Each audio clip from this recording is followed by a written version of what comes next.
What if a single life held the power to reshape not only how we view history, but how we understand compassion, struggle, and divine purpose itself?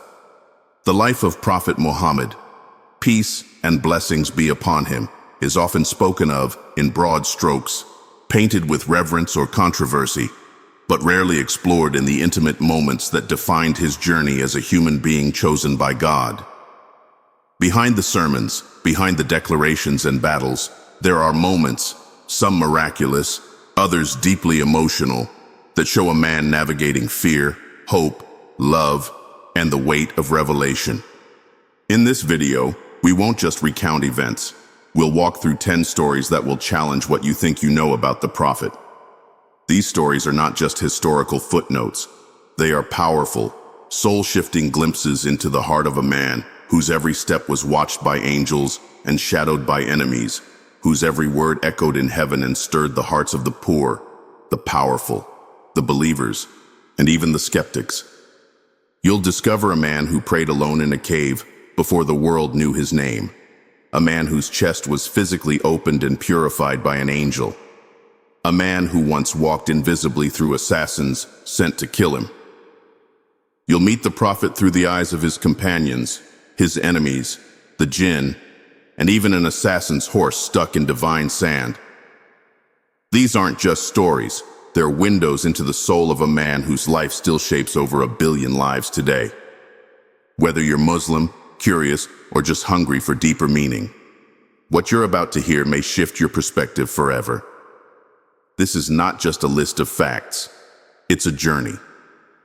One that begins in the stillness of a cave and rises into the very presence of the divine. High above the city of Mecca, far from its noise and idol worship, a man sat alone in the darkness of a cave. The air was still, the world quiet, except for the sound of his breath, steady in its rhythm, as he focused his heart on the one he believed was out there, watching. This man, Muhammad ibn Abdullah, was no stranger to solitude. He came often to the cave of Hira, not to escape life, but to search for something greater than it. In a society drowned in tribalism and greed, he was seeking light. What happened on one of those nights would not only change his life, but the course of history. As he sat in deep reflection, something beyond human comprehension pierced the silence. In an instant, the cave filled with a presence so mighty, so overwhelming, that fear gripped every part of his being. The angel Gabriel, stood before him. Not a dream, not a feeling, a being of light and power. And with a voice that carried the weight of heaven, the angel commanded, "Iqra, recite." The prophet, terrified and unsure, responded with trembling words, "I am not of those who recite." But the command came again and again. And finally, the angel embraced him, pressed him tightly, and recited, "Read in the name of your Lord who created man from a clinging substance. Read, and your Lord is the most generous, who taught by the pen, taught man that which he knew not." Surah Al-Alaq, 96:1-5. These were the first words of the Quran ever revealed. In that moment, the heavens had spoken to earth through a man who could neither read nor write, yet would become the greatest teacher of divine wisdom. Muhammad, now trembling with awe and fear, rushed down the mountain to his beloved wife Khadijah. Cover me, he cried. She embraced him, calmed him, and when he told her what had happened, she believed him without hesitation. She took him to a wise relative, Waraka ibn Nawfal, who confirmed that what Muhammad had encountered was indeed the same angel that once came to Moses. This night, known as Laylat al-Qadr, the night of power, was the moment when the silence of centuries was broken. The first light of divine guidance had returned to the world, and it began in the quiet heart of a man who was simply searching. It was a time of tension, a time when the message of Islam was spreading, but resistance was fierce. The leaders of the Quraysh were growing desperate. They could no longer ignore Muhammad's words, but they refused to accept them. Instead, they demanded proof. "If you truly are a prophet," they said with scorn in their voices, Then show us a miracle. Split the moon for us, and we will believe you. It was not curiosity that moved them, it was arrogance. Yet the prophet, who had never sought to impress through spectacle, turned to his Lord. And then, something unimaginable happened. That night, the people of Mecca gathered. The sky was clear, the full moon shining brightly above. And then, before their very eyes, the moon split into two distinct halves. One part appeared on one side of the mountain, the other on the opposite side. The people gasped, some stumbling backward in fear, others frozen in awe. The prophet raised his hand and pointed. "Bear witness," he said calmly, as if to say, "This is from your Lord." Some who had doubted fell silent. The miracle had been clear. It wasn't magic, and it wasn't a trick of the eyes. The moon had truly split. But rather than falling to their knees in belief, many of the Quraysh instead turned to one another and whispered, "This must be sorcery. He has bewitched us all." Others, more cunning, said, "Let's wait for travelers from other towns. If they saw the same thing, then we'll know it wasn't just our eyes." Days passed. Travelers came. And the stories were the same. The moon had split, and they too had seen it. Still, many refused to believe. Their hearts had not been moved, not because the sign was not great enough, but because the will to see the truth was never there. The Quran would later speak of this moment, recording their denial in Surah Al-Qamar. The hour has drawn near, and the moon has split. Yet when they see a sign, they turn away and say, "Passing magic." 54, 1-2. It was a moment of divine power, a miracle etched into the night sky, and it served as a reminder that belief does not come from eyes, it comes from the heart. Even the moon splitting in two cannot awaken those who choose to remain asleep. In the quiet desert lands, where the sky stretched endlessly and the air shimmered with heat, a little boy once played among the sand dunes, unaware that he was destined to become the final prophet of God. His name was Muhammad, and he was barely 4 years old. During his early years, he had been entrusted to the care of a noble Bedouin tribe, the Banu Sa'ad, known for their purity of language and strength of character. Life in the desert was simple, and young Muhammad was growing strong, surrounded by nature and love. But one day, something happened. Something so mysterious and awe-inspiring that it would leave a lasting mark, both physically and spiritually. As he played with 2 other boys in the open, something extraordinary occurred. From the heavens descended the angel Jibril. Without warning, the angel approached the boy, gently took him by the shoulders, and laid him on the ground. What happened next was later recounted by those who saw it and by the prophet himself. Jibril opened Muhammad's chest right there in the desert, with no pain and no harm. He removed his heart and opened it. From within, he extracted a small black clot and said, "This was the part of Satan in you." Then, using a golden basin filled with the pure water of Zamzam, the angel washed the heart thoroughly, purifying it in both form and spirit. When the heart was returned to its place and the chest closed without a scar, Muhammad stood up, changed. His face had turned pale. The boys who had witnessed the scene ran back in terror to his foster mother, Halima. They cried, "Muhammad has been killed." She rushed to him, trembling with fear, only to find him safe, quiet, reflective, but unmistakably different. Years later, the prophet would still bear the faint line down his chest, a mark that companions like Anas ibn Malik would later describe, proof that something divine had occurred. This was no metaphor, no dream. It was a real event, a divine surgery to prepare the heart of a child for the weight of revelation, the burden of mercy, and the trials that lay ahead. In that moment, long before he would speak with angels or lead nations, Muhammad was chosen. Not just with words or visions, but with an open heart, literally made ready to carry the message that would transform the world. The night was thick with tension, shadows crawling along the narrow alleyways of Mecca.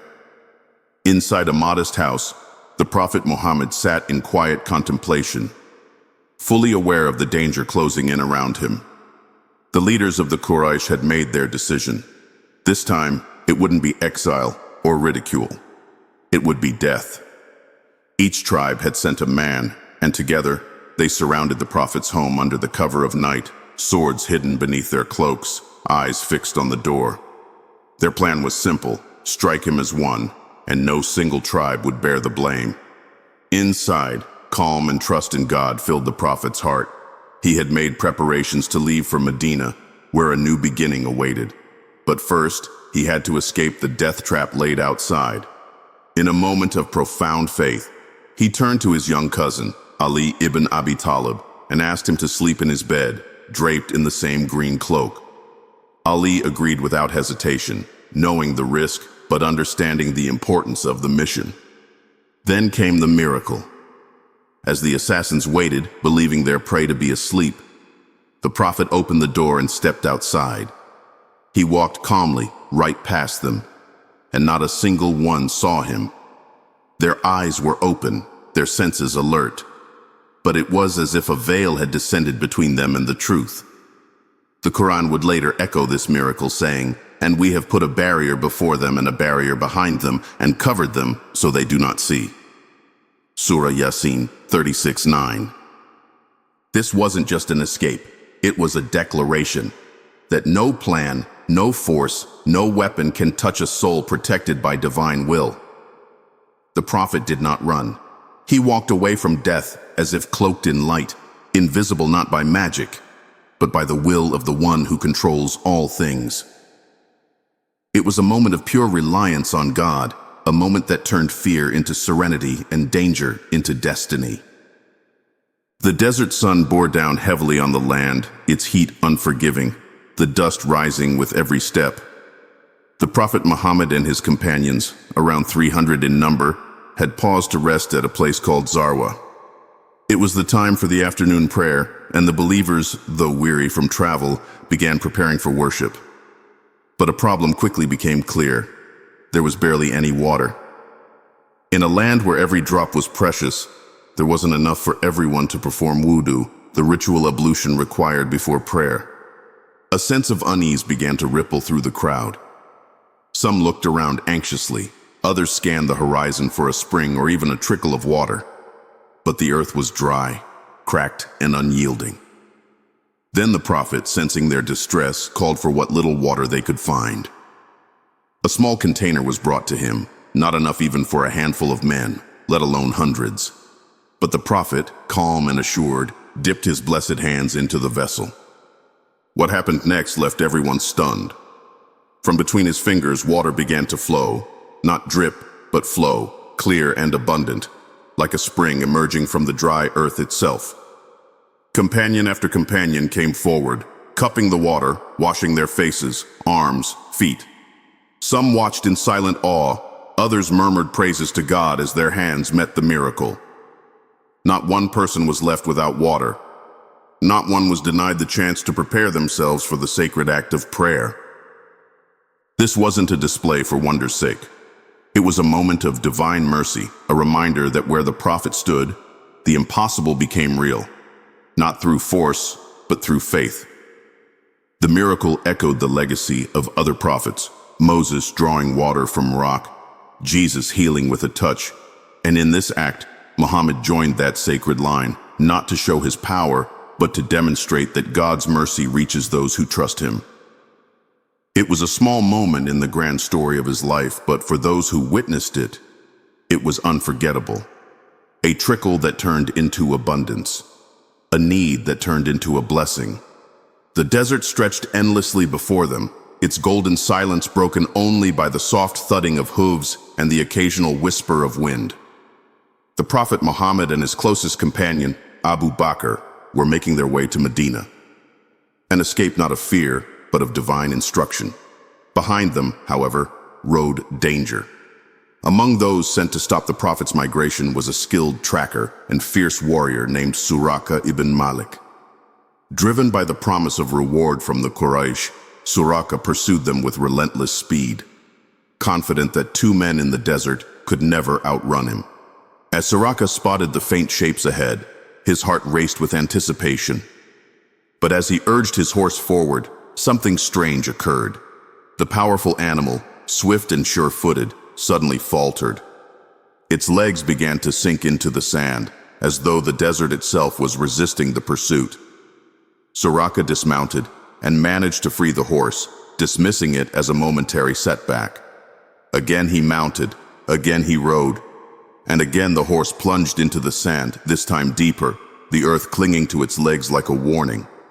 Suraka's confidence began to crack. Then before his eyes, smoke began to rise from the sand beneath the horse's feet. He felt the chill of realization settle over him. This was no ordinary man he was chasing. Something greater was at play, something unseen yet undeniably real.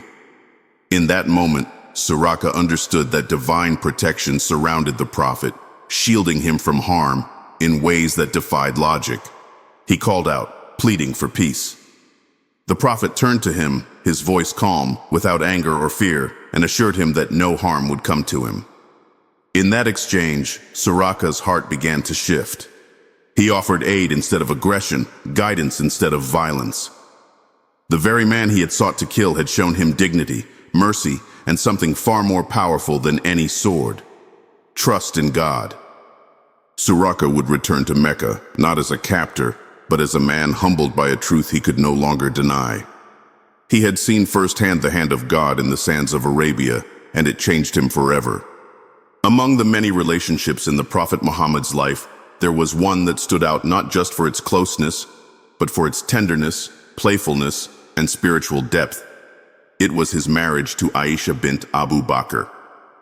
While this union would become one of the most discussed and debated aspects of his biography, to those who truly knew them, their bond was one of profound love, respect, and divine destiny. Aisha was the daughter of Abu Bakr, the Prophet's closest companion and one of the earliest supporters of Islam. Their families were already linked by faith, loyalty, and friendship. But this marriage went beyond mere social connection. It was guided by the will of God. The Prophet once told Aisha that her image had been shown to him in a dream by the angel Jibril. She was presented on a green silk cloth, and Jibril said, "This is your wife in this world and the next." This was no ordinary dream. It was a vision, a sign, and the Prophet accepted it as revelation. Their marriage would go on to be a source of wisdom for generations to come. Aisha would become one of the greatest scholars of Islam, narrating over 2,000 hadiths and preserving some of the most intimate and detailed accounts of the Prophet's life: how he prayed, how he loved, how he wept, how he led. To him, she was not just a wife. She was a confidant, a student, and a beloved companion. When asked who was the most beloved to him, the Prophet replied instantly, "Aisha." And when the companions asked, "And among the men?" he smiled and said, "Her father." Their relationship was filled with light moments, racing each other, teasing, sharing food, but also deep connection. She stood by him through some of the most challenging moments of his mission. And after his passing, she continued to teach, lead, and protect the message he left behind. Their marriage was not only a union of hearts, but a bridge between the Prophet's private and public life, allowing the world to witness the tender, human side of the man whom God had chosen. The world beyond what we can see has always fascinated humanity. Hidden forces, beings made of smokeless fire, roaming unseen, listening, watching. In the time of the Prophet Muhammad, stories of jinn were already part of Arabian belief, creatures with will and intellect, existing in a realm that paralleled our own. But during the Prophet's life, the invisible would become visible, and the mysterious would become real. One of the most remarkable encounters occurred during the miraculous night journey, Al-Isra wal-Miraj. On this night, the Prophet was carried from Mecca to Jerusalem and then ascended into the heavens. But it wasn't only angels and prophets he encountered.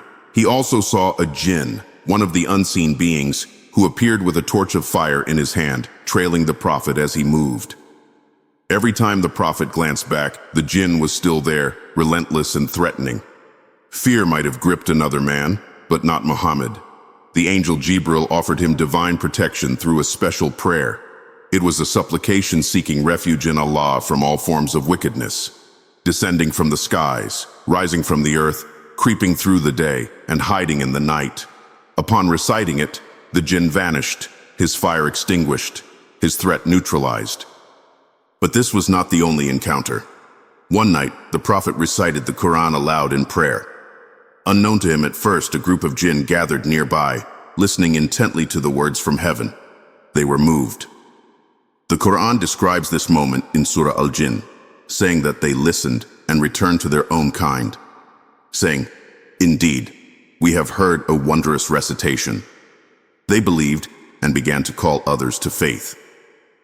What had been a distant, unknown world now became a part of the divine mission. The message of Islam was not confined to humans. It was universal, meant for all creation, seen and unseen. These moments remind us that the Prophet's influence transcended the boundaries of the material world.